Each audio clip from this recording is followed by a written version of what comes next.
Hey there, history buffs and Viking enthusiasts. Welcome back to the channel. Today we're diving deep into the final season of Vikings Valhalla, and let me tell you, it's a journey worthy of the Norse gods themselves. So grab your mead horns and settle in, because we've got a lot to unpack from this epic conclusion.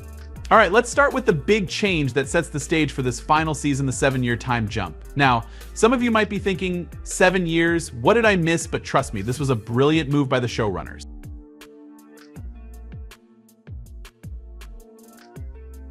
This 7-year leap allows us to see our favorite characters in a whole new light. They're more established, they've grown, and boy, have things changed. Let's break it down. 1. Freydis, our shield maiden, is now the leader of a thriving Jomsborg. Talk about a glow up. 2. Leif and Herold, these two are living their best lives in Constantinople, serving in Emperor Romano's army. It's like a Viking gap year that's gone on just a tad too long. 3. Canute and Emma, they're playing their own version of Succession over in England, trying to figure out which of their blended family kids should inherit the throne. This time jump gives us a fresh perspective on our characters without losing the essence of who they are. It's like catching up with old friends after years apart. There's so much to talk about.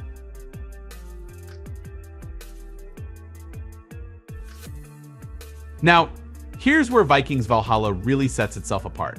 In a show about, well, Vikings, you'd expect non-stop action, right? But Season 3 takes a different approach. Don't get me wrong, there's still plenty of epic battle scenes that opening fight in Constantinople. Chef's kiss, but the real meat of this season is in the character development. Take Leif, for example. His arc this season is quieter than the others, but no less powerful. We see him grappling with grief, questioning his place in the world, and slowly but surely becoming the great explorer we know from history. Sam Corlett's performance is magnetic, bringing a quiet intensity to Leif that's absolutely captivating. Then we have Herold, who's, well, let's be honest, he's a bit of a mess, but that's what makes him so entertaining to watch. His rivalry with General Maniacus and his forbidden romance with Empress Zoe show us a Herold who's still figuring out who he wants to be.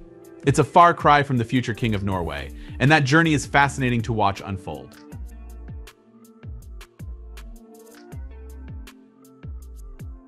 Now, let's talk about something that often gets overlooked in historical dramas romance. Vikings Valhalla doesn't shy away from matters of the heart, and it's all the better for it. We've got Freydis finding new love with the handsome Styr, Herold's forbidden affair in Constantinople, and even Leif's ongoing battle with grief over Miriam. But the standout romance has to be Canute and Emma. These two are relationship goals, Viking style, they're equals, they support each other, and they work together seamlessly. It's refreshing to see a power couple that's actually, powerful together. But it's not just romantic relationships that shine this season. The family dynamics are complex and compelling. The whole succession drama with Canute and Emma's children is like Game of Thrones, but with more fur and fewer dragons. And can we talk about Queen Elfgifu? She's the surprise MVP of the season, ruling Kattegat like a boss and forming an unlikely alliance with Queen Emma. It's the girl power team up I didn't know I needed.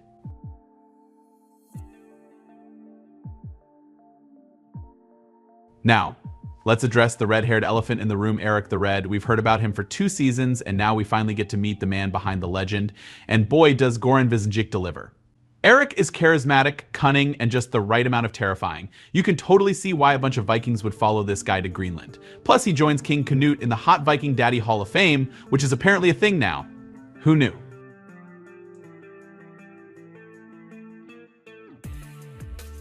Now, as much as I love the time jump, it's not without its issues.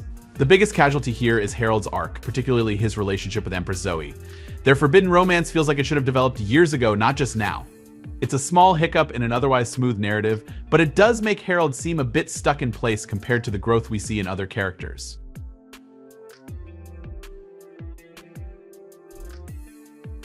So, does Vikings Valhalla stick the landing with its final season? In my opinion, absolutely yes. The character arcs set up in the first 2 seasons reach satisfying, sometimes heartbreaking conclusions.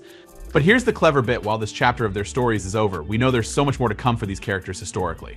The show leaves us with Leif, Freydis, and Herold having achieved their initial goals, but in that classic be careful what you wish for kind of way. It's bittersweet and open-ended, which feels true to both the characters and the historical figures they're based on.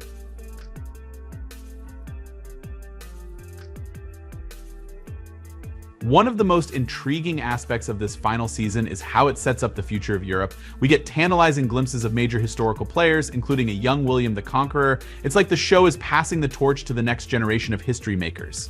Vikings Valhalla Season 3 is a masterclass in how to end a historical drama series. It balances action with character development, pays off long-running storylines while setting up future historical events, and leaves us satisfied yet wanting more. The time jump, while not perfect, allows for rich character development and adds depth to the world we've come to love. The focus on relationships, both romantic and familial, grounds these larger-than-life figures and makes them relatable. In the end, Vikings Valhalla reminds us that even legendary figures were once just people trying to find their place in a changing world. It's a fitting end to a series that has always been about the human stories behind the historical legends. So, what do you think, Viking fans? Did the final season live up to your expectations? Are you satisfied with how our favorite characters' stories ended? And who else is ready for a spin-off series about Eric the Red? Let me know in the comments below. And if you enjoyed this deep dive, don't forget to like, subscribe, and hit that notification bell. You don't want to miss our next analysis of historical dramas and epic sagas.